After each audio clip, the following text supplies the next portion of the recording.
really wasn't finished. Well, he's thinking some down the road, somebody's going to take care of it. And Yeah. either put it on model or like Right. do the in-betweens properly. Yeah. No, that's me, same person.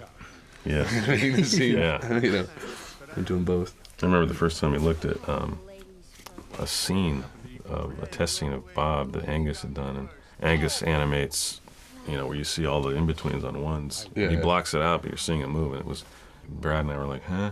Because we're used to seeing pose tests where you just see a single drawing and you go pom pom in each pose. And that's all you're seeing. You're like, if it's a 4-phrase scene, or 4 basic ideas in a scene, you see 4 drawings.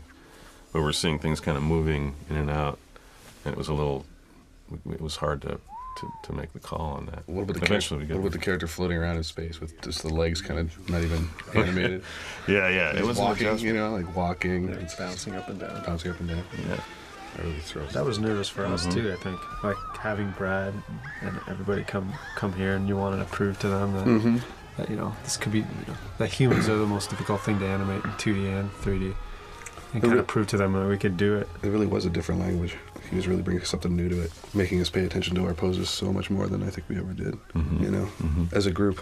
That was another thing that was interesting too, because we kind of got the characters done fairly quickly in terms of their geometry or whatever. I didn't realize how intense the articulation phase was going to be. You know?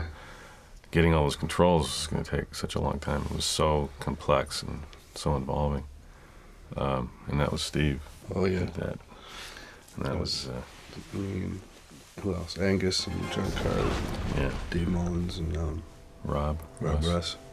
How do we make them as loose as possible and make them make sense so it's not like you're overbuilding something, putting too many controls in a car, you know, and pretty soon you can't drive it because there's just so much stuff. It was finding a balance between keeping it visual and keeping it simple, but getting everything we wanted in it. Well, in this film we have something that we've never done before. We haven't done muscles before. We have muscles in this film. We have a ton of cloth. Everybody's in clothes. Hair. And it's not only like, okay, Bob's got his tuxedo outfit that he wears for the entire film. He's got about like 8 or 9 different Comparing outfits. it to like Monsters, where Sully was Sully for the whole film, and they had to cover him with snow in one sequence, but then Mike didn't have really anything, and Boo just had a shirt. You know, I think it was something like, I'm just going to guess, but 40 or 50 costume changes throughout the whole film, maybe more than that, you know, but different hairstyles. Helen has 2 hairstyles. And then they'd have to tweak the hair parameters per shot, you know, depending on what's going on in the shot. It was an immense amount of work to get that stuff to look right.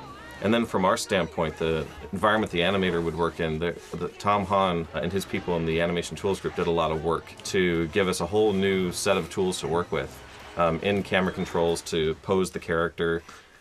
We had this new timing tool that we called X-Sheet, inspired by the old, you know, traditional animators X-Sheet, where we could time out shots with just images. So we'd say, pose out 5 different poses, and you could just time those images, and that would save you a lot of time in trying to figure out the acting in a shot. In every character, we had a full set of constraints in the character where you could constrain a body part to another body part, which sounds like, of course, you'd want to be able to constrain the hand to the head, but we actually couldn't do that in previous films.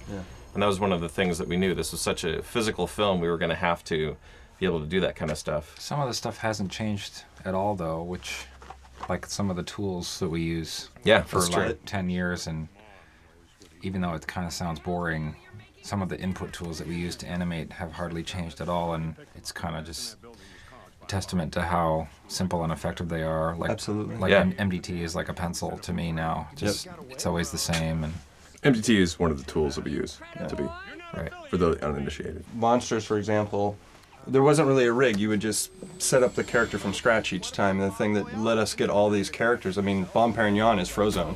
Yeah. So that John Walker and we were going, okay, we got to build background characters, and that included like the Bon Voyage character and everybody, and we were like, well, okay, how are we going to do that? Because we need to build like a universe of people. Well, okay, I need 6 female models that I can pull around, and I need 6 male models I can pull around to get different shapes. Can't afford that. Okay, Johnny Walker says, nope, can't afford it. And he's like, okay, well, I need 3 of each. No, can't afford it. And finally we got down to 1 model. And we're like, okay, we get 1 model, and we get a quarter of the time to do it that we did most of our main characters, but we had to build the universe out of these guys. Oh, this is Johnny Walks right here, too. That's Johnny Walker. For those who want to know. There you go. Voice of the Priest. Voice of the Priest.